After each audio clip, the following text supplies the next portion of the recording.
Now I want to convert this result table for the presidents into a Google Sheet so I can save it and reuse it.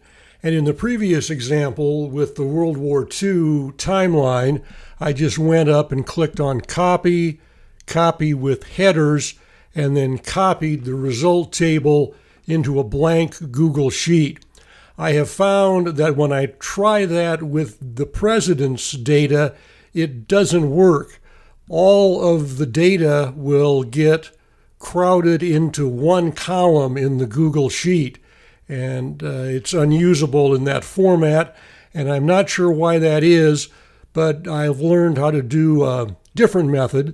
So instead of clicking on Copy, I'm going to click on Download, and I'm going to download Excel. So I'm going to download the result table as an Excel file. And now I'm going to go to my Google Drive, and I'm going to click on New File Upload.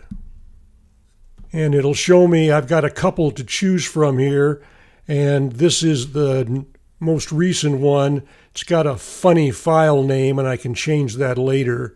But I'll double click on that, and down in the lower right corner I'll see that it's uploading, and it uploads very quickly, and I'll click on the uploaded Excel file, and it loads very cleanly into a new Google Sheet.